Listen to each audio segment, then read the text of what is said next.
soy el psicólogo Nicolás Suidini. Voy a compartir con ustedes el prólogo del libro Verdugo del Amor de Irving Yalom. Imagínense la presente escena. A 300 o 400 personas desconocidas entre sí se les pide que formen parejas y que cada integrante formule al otro una sola pregunta, una y otra vez. ¿Qué quiere usted? ¿Podría haber algo más simple? Una pregunta inocente y su respuesta. Y sin embargo, una y otra vez he visto que este ejercicio grupal hace aflorar sentimientos poderosos. Muchas veces, en cuestión de minutos, el ambiente se estremece de emoción. Hombres y mujeres, no necesariamente desesperados o necesitados, sino personas exitosas, bien vestidas, de buen comportamiento, que relucen al caminar, se ven sacudidas en lo más profundo de su ser. Claman a quienes están irrevocablemente perdidos, padres, cónyuges, hijos, amigos, muertos o ausentes. Quiero verte otra vez. Necesito tu amor. Quiero saber que estás orgulloso de mí. Quiero que sepas que te amo y cuánto siento en no habértelo dicho nunca. Quiero la infancia que nunca tuve. Quiero tener salud, volver a ser joven. Necesito que me amen, que me respeten, que mi vida signifique algo, lograr algo. Quiero ser importante, ser recordado. Tanto querer, tanto necesitar, tanto añorar y tanto dolor cerca de la superficie que emerge a los pocos minutos. Dolor por el destino, dolor por la existencia. Un dolor que está siempre allí, aleteando siempre, justo debajo de la membrana de la vida. Dolor al que se accede con demasiada facilidad. Muchas cosas, un simple ejercicio de grupo, unos pocos minutos de honda reflexión, una obra de arte, un sermón, una crisis personal, una pérdida, nos recuerdan que nuestros deseos más profundos nunca pueden cumplirse.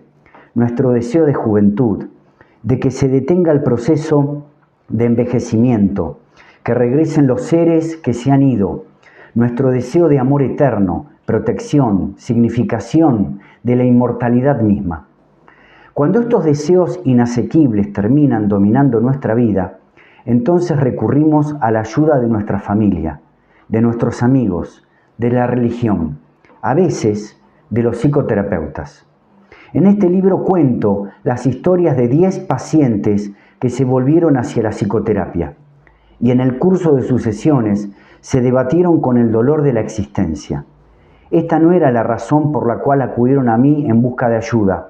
Por el contrario, los 10 padecían de los problemas comunes de la vida cotidiana: soledad, autodesprecio, impotencia, migrañas, compulsividad, obesidad, hipertensión, pena, un amor obsesivo que los consumía, estados cambiantes de ánimo, depresión.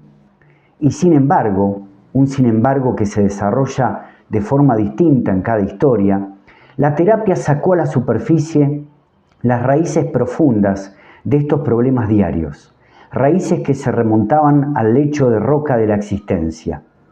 Quiero, es un clamor que se oye todo el tiempo en estas historias. Una paciente decía: quiero volver a tener a mi hijita muerta, mientras que descuidaba a sus 2 hijos vivos. Otro paciente repetía con insistencia: quiero coger a todas las mujeres que veo, a medida que el cáncer de linfa iba invadiendo los resquicios de su cuerpo. Y otro rogaba: quiero los padres, la infancia que nunca tuve, mientras sufría por 3 cartas que no se atrevía a abrir.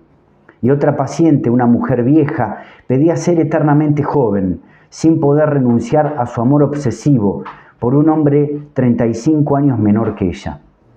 Yo creo que la sustancia fundamental de la psicoterapia es siempre ese dolor existencial, y no, como aseguran algunos, los anhelos instintivos reprimidos o los fragmentos imperfectamente sepultados de un pasado personal trágico.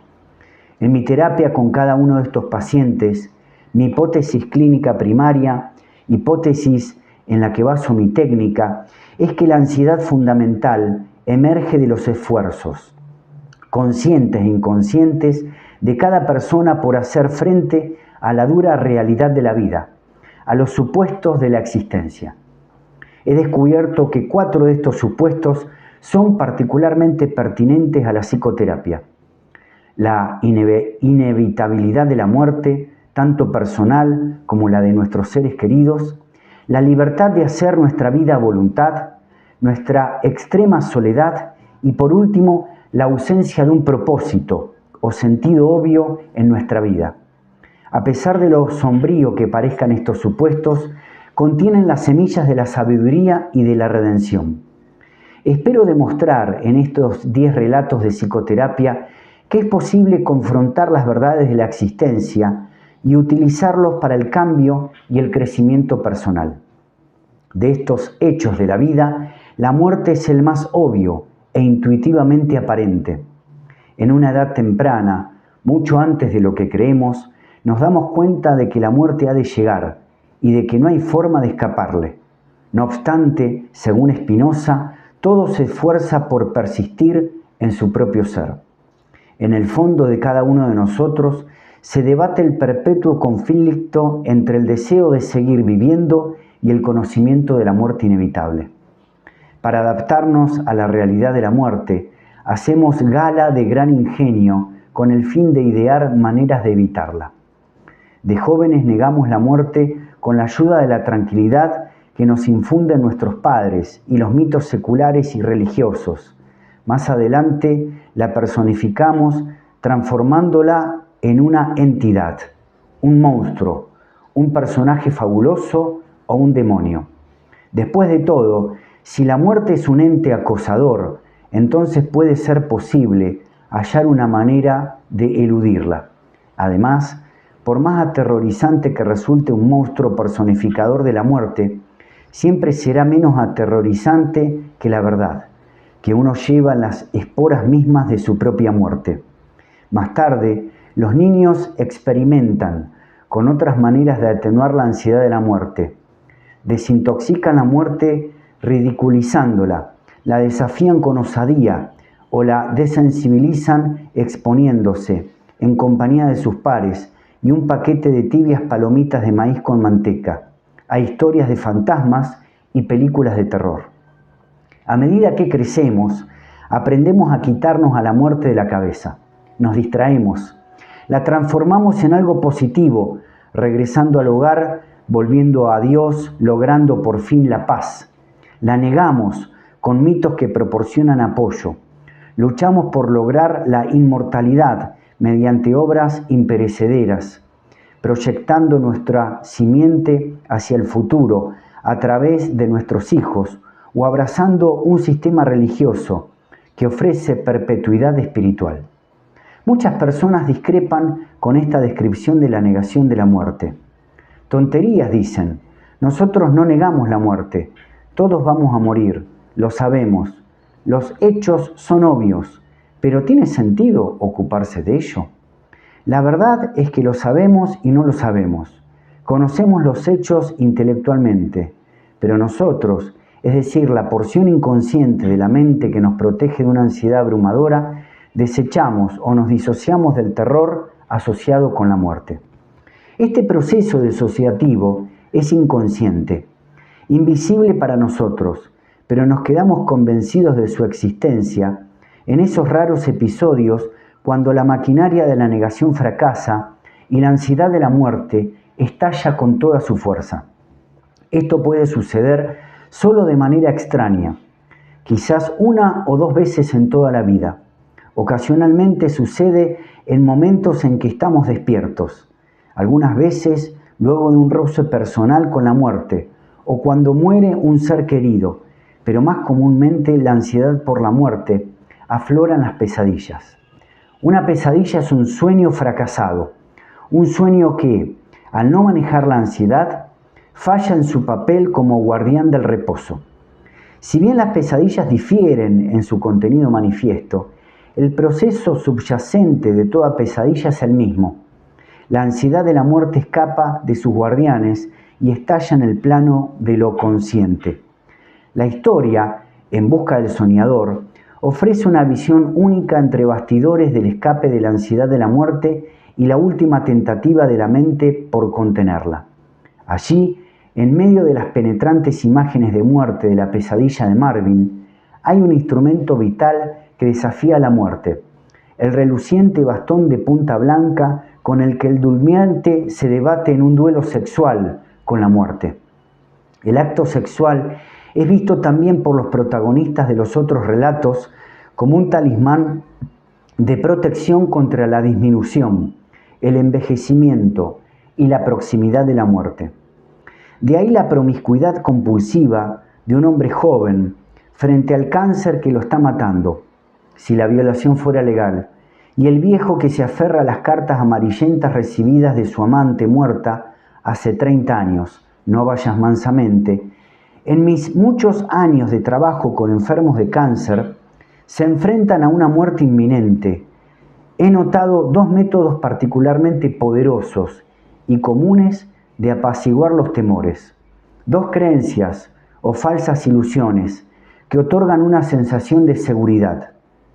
Una es la creencia en la singularidad personal, la otra, la fe en un Salvador extremo. Aunque ambas constituyen un engaño, pues representan falsas creencias, no empleo el término engaño en un sentido peyorativo. Se trata de creencias universales que en algún nivel de la conciencia existen en todos nosotros y desempeñan un papel en varios de estos relatos. La singularidad es la creencia de que uno es invulnerable, inviolable, que está más allá de las leyes ordinarias de la biología y el destino. En algún momento de la vida, cada uno de nosotros se enfrenta a alguna crisis. Puede tratarse de una enfermedad seria, de un fracaso en nuestra carrera o el divorcio, o como le sucede a Elba, en Nunca creí que me pasara a mí. Puede ser que un hecho tan simple como que le arrebaten la cartera, de repente exponga lo común y corriente que somos y desafíe la suposición de que la vida siempre será una eterna espiral ascendente.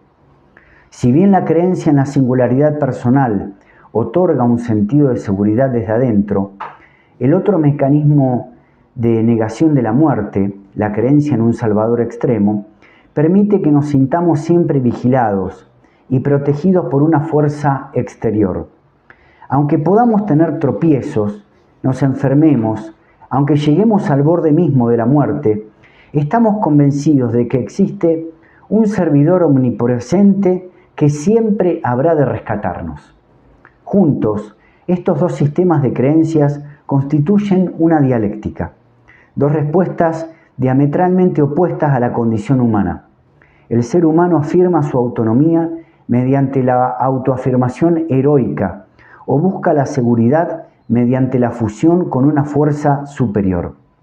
Es decir, uno emerge o se fusiona, se separa o se engasta, uno se convierte en su propio progenitor o sigue siendo una eterna criatura. La mayoría de nosotros, la mayor parte del tiempo, vive cómodamente evitando la mirada de la muerte, concordando con Woody Allen cuando dice: no le tengo miedo a la muerte, solo que no quiero estar allí cuando suceda. Sin embargo, hay otra manera, una larga tradición aplicable a la psicoterapia, que nos enseña que si tomamos plena conciencia de la muerte, eso nos dará madurez y enriquecerá nuestra vida.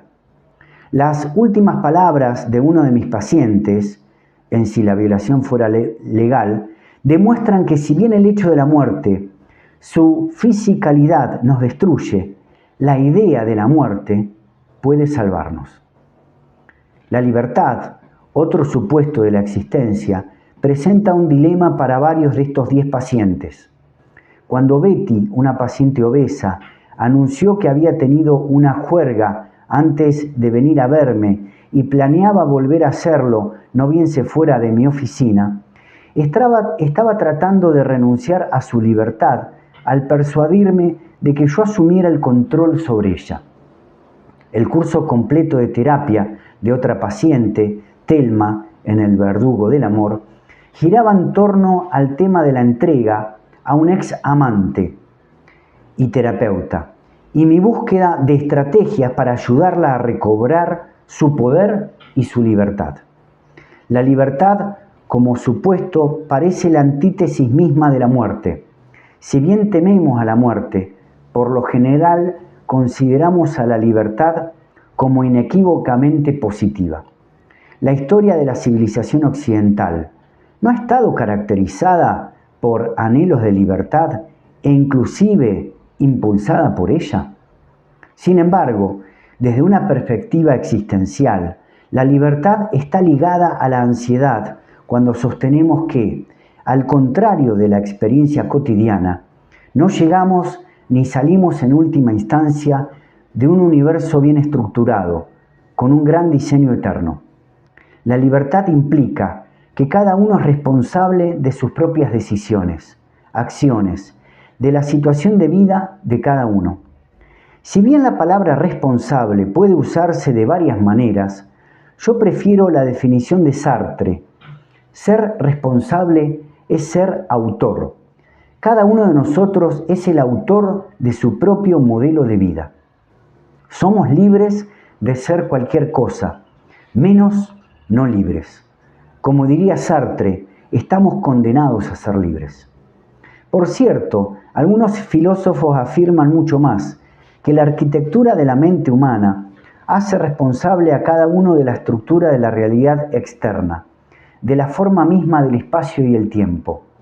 Es aquí, en el reino de la construcción del sujeto, donde reside la ansiedad.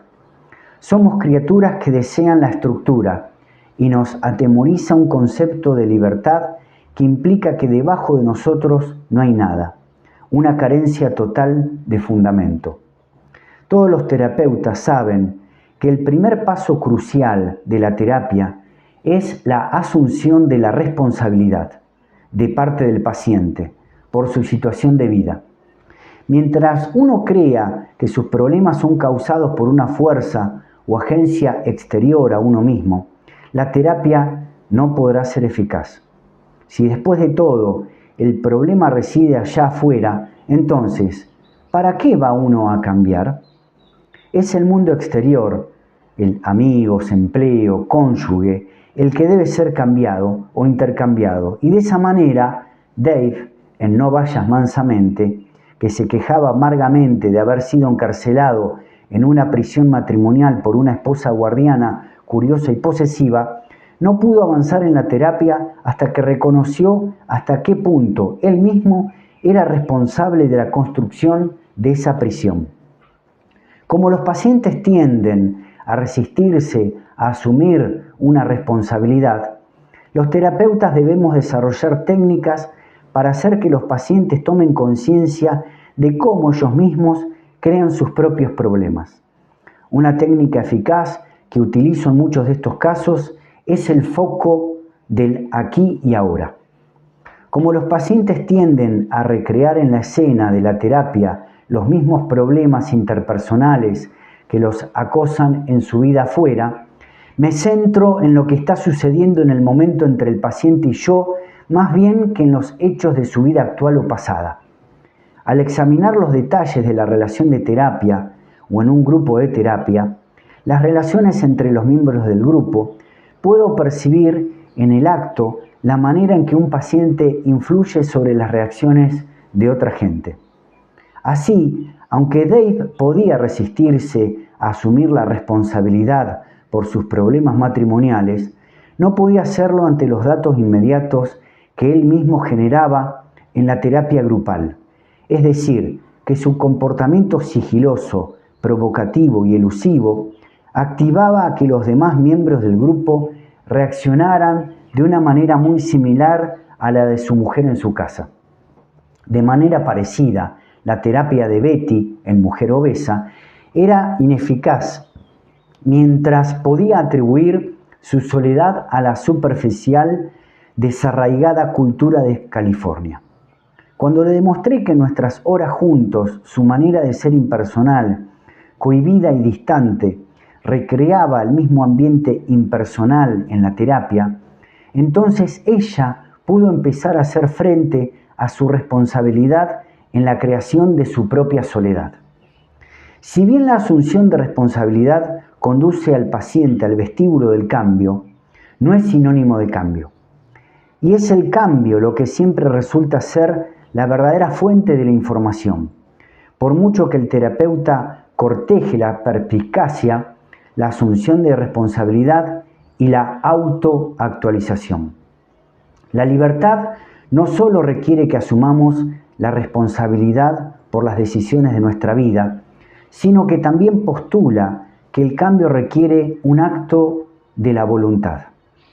Aunque voluntad es un concepto que los terapeutas raras veces utilizamos en forma explícita, lo mismo dedicamos un gran esfuerzo para influir sobre la voluntad del paciente.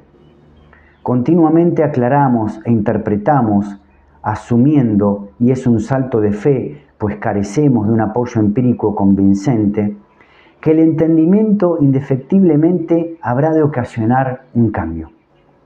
Cuando años de interpretación no logran generar el cambio, bien podemos empezar a apelar a la voluntad en forma directa. También se necesita la voluntad. Debes esforzarte, ¿sabes? Hay un tiempo para el análisis, pero también hay un tiempo para la acción. Y cuando la confrontación directa fracasa, el terapeuta se ve reducido, como demuestran estos relatos, a emplear cualquier medio conocido que tiene una persona para influir sobre otra. Así, puedo aconsejar, discutir, importunar, adular, acicatear, implorar o simplemente soportar con la esperanza de que la visión neurótica del mundo del paciente se desmorone por pura fatiga. Es mediante la voluntad, móvil principal de la acción, que actúa nuestra voluntad. Considero que la voluntad tiene dos etapas. Una persona parte del deseo y actúa mediante la decisión. Algunas personas tienen el deseo bloqueado, no saben qué sienten ni qué quieren. Sin opiniones, sin impulsos, sin inclinaciones, se convierten en parásitos de los deseos de los demás. Personas así pueden resultar cansadoras. Betty aburría precisamente porque sofocaba sus deseos y los demás se cansaban de proporcionarle deseos e imaginación. Otros pacientes no pueden tomar decisiones, aunque saben exactamente lo que quieren y lo que deben hacer.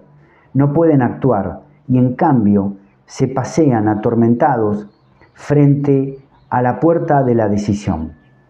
Saúl, en 3 cartas sin abrir, sabía que cualquier hombre razonable abriría las cartas. Sin embargo, el temor que le provocaban paralizaba su voluntad. Thelma, en El verdugo del amor, sabía que su amor obsesivo estaba socavando el sentido de realidad de su vida y que para recuperarlo debía renunciar a su enamoramiento. Sin embargo, no podía o no quería hacerlo y se resistía con ferocidad a todos mis intentos por infundir energía a su voluntad. Las decisiones son difíciles, por muchas razones, algunas de las cuales sacuden la base misma del ser. En su novela Grendel, John Gardner cuenta acerca de un hombre sabio que resume sus meditaciones sobre el misterio de la vida en 2 postulados simples pero terribles. Las cosas se desvanecen, las alternativas excluyen. Al primer postulado, la muerte, ya me he referido. En segundo, las alternativas excluyen, es una llave importante para entender por qué toda decisión es difícil. Invariablemente, una decisión involucra un renunciamiento. Por cada sí, debe haber un no. Cada decisión elimina o mata otras opciones. La raíz de la palabra decidir contiene la muerte, como en los vocablos homicidio o suicidio. De esa manera, Thelma se aferraba a la posibilidad infinitesimal de poder volver a revivir su relación con su amante. Renunciar a ellos significaba una disminución o la muerte. La soledad existencial, un tercer supuesto de la vida, se refiere a la brecha infranqueable entre el sujeto y los demás, brecha que existe inclusive en presencia de relaciones interpersonales profundamente gratificantes. Uno está aislado no solo de otros seres, sino en tanto que uno constituye su propio universo, también del resto del mundo. Esta soledad debe distinguirse de otros dos tipos, la soledad interpersonal y la soledad intrapersonal.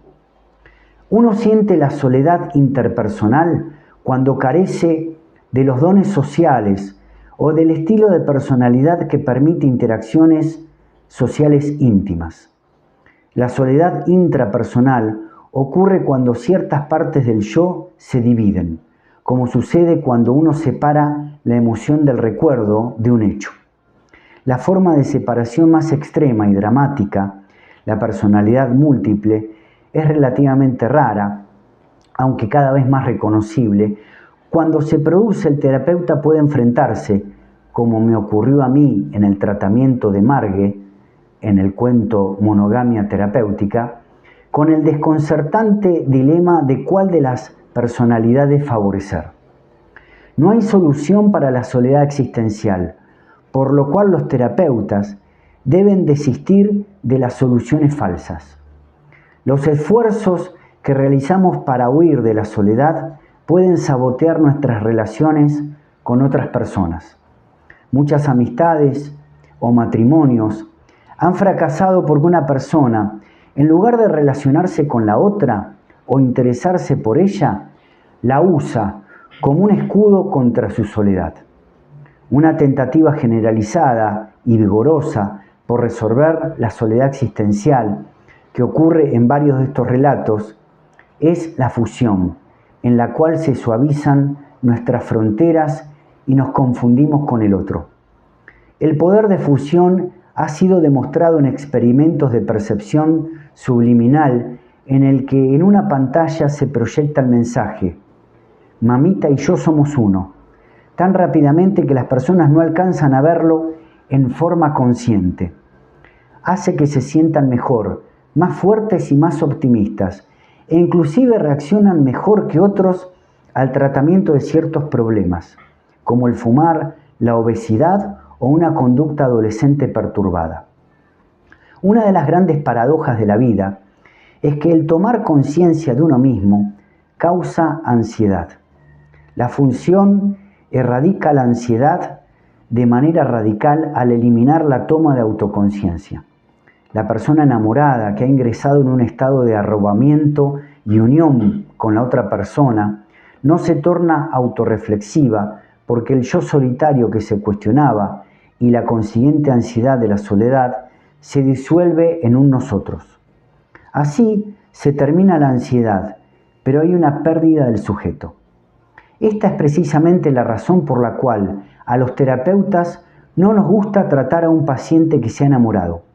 La terapia y la condición de fusión por enamoramiento son incompatibles porque el trabajo terapéutico requiere una autorreflexividad cuestionadora y una ansiedad que en última instancia servirán de guía a los conflictos internos. Además, como sucede con todos los terapeutas, me resulta difícil establecer una relación con un paciente que se ha enamorado. En el relato El verdugo del amor, por ejemplo, Thelma se rehusaba a relacionarse conmigo. Su energía era consumida por completo por su amor obsesivo. Cuidado con el poderoso y exclusivo apego hacia otra persona, al contrario de lo que la gente supone, no es una evidencia de la pureza del amor. Un amor así, tan encapsulado que se alimente a sí mismo, sin importarle a los demás, está destinado a derrumbarse. El amor no es solo una chispa apasionada entre dos personas. Hay una diferencia infinita entre enamorarse y seguir enamorado. El amor es, más bien, un estado, un dar, un modo de relacionarse en general y no un acto limitado a una sola persona. Aunque nos esforzamos en la vida por vivir de a dos o en grupo, hay momentos, sobre todo cuando se acerca la muerte, que la verdad irrumpe con escalofriante claridad. Nacemos solos y morimos solos. He oído decir a muchos pacientes a punto de morir que lo más horrible que tiene la muerte es que uno debe morir solo. Sin embargo, inclusive en el momento de la muerte, el deseo de otra persona de hacer sentir su presencia con plenitud puede llegar a penetrar la soledad. Como dice un paciente en el texto No vayas mansamente, aunque estés solo en tu bote, siempre es un consuelo ver las luces de los otros botes moviéndose cerca. Ahora bien, si la muerte es inevitable, si todos nuestros logros e inclusive el sistema solar entero estarán en ruinas algún día, si el mundo es contingente, es decir, si todo pudo igualmente haber sido de otra manera, si los seres humanos deben construir el mundo y el diseño humano dentro de ese mundo, entonces, ¿qué significado duradero puede haber en la vida? Esta pregunta acosa a los hombres y mujeres contemporáneos, y muchos buscan terapia porque sienten que su vida carece de sentido y objetivo. Somos criaturas que buscan significados. Biológicamente, nuestro sistema nervioso está organizado de tal manera que el cerebro, en forma automática, reúne los estímulos entrantes en configuraciones. Los significados también proporcionan una sensación de dominio.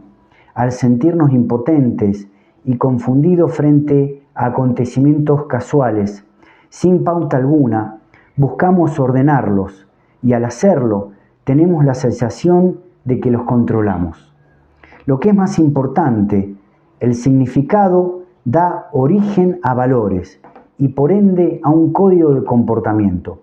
De esa manera, la respuesta a preguntas que tienen que ver con ¿por qué? ¿Por qué vivo? Proporciona una respuesta a preguntas que tienen que ver con ¿cómo?